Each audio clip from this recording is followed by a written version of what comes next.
사순절 14번째 날입니다. 인생의 목마름을 해결하시는 분.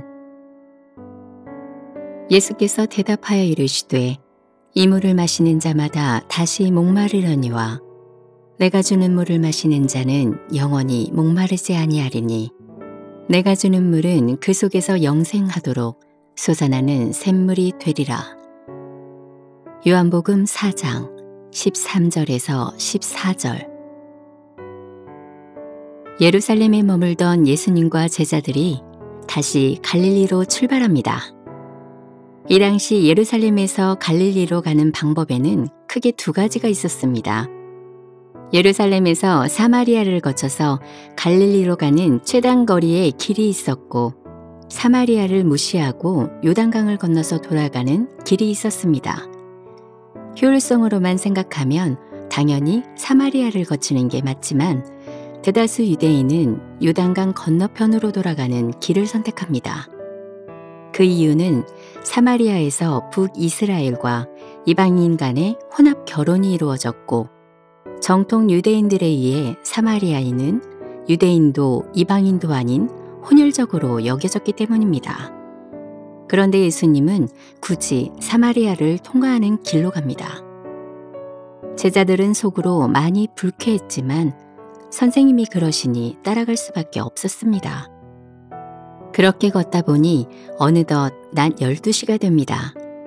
마침 다행히 우물이 있어서 예수님과 제자들은 걸음을 잠시 멈추고 우물에서 점심을 먹기로 합니다. 제자들이 점심을 사러 동네에 간 동안 예수님은 우물 곁에서 홀로 쉽니다. 그런데 잠시 후 한 여인이 우물에 오더니 계속 두리번거리며 물을 뜹니다. 그 여인을 물끄러미 바라보시던 예수님께서 여인에게 말을 건넵니다. 여보시오, 나도 목이 마른데 물 한 잔만 주시오. 그러자 여인이 아니, 유대인이 어찌 사마리아 여인에게 물을 달라 합니까?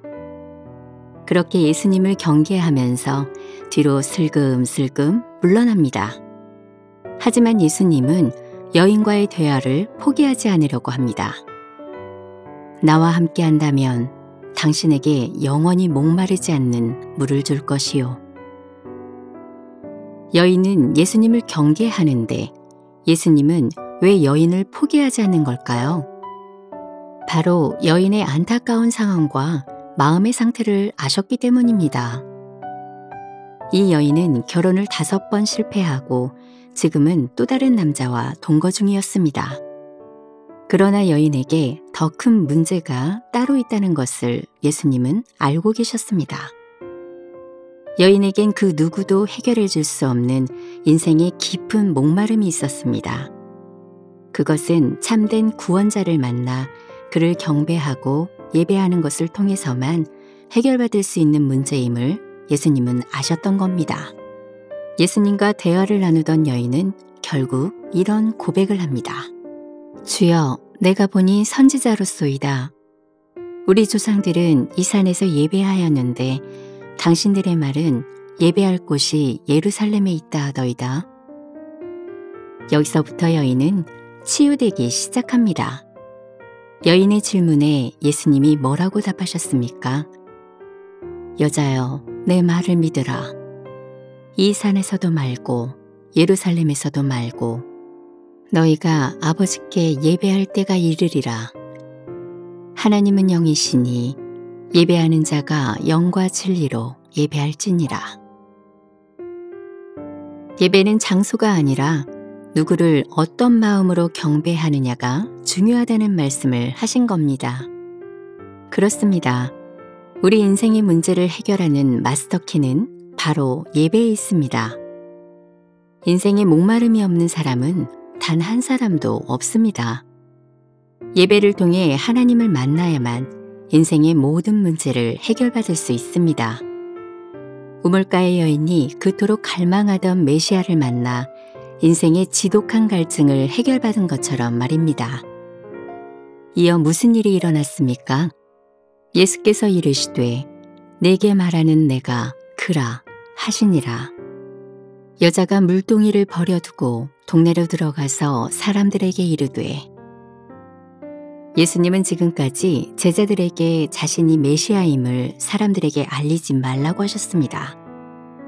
그런데 그 명령을 스스로 깨뜨리며 여인의 영적 갈증을 해결하셨습니다.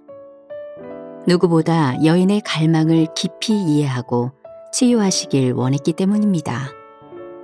그렇게 예수님을 만나 인생의 목마름을 해결받은 여인의 삶은 완전히 달라졌습니다.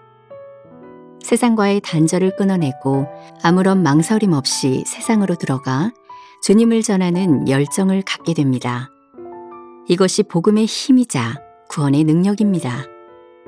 인생의 해결 못할 목마름으로 힘들어 하십니까? 예배의 자리로 하나님께로 다시 나오십시오. 오직 그곳에만 답이 있습니다.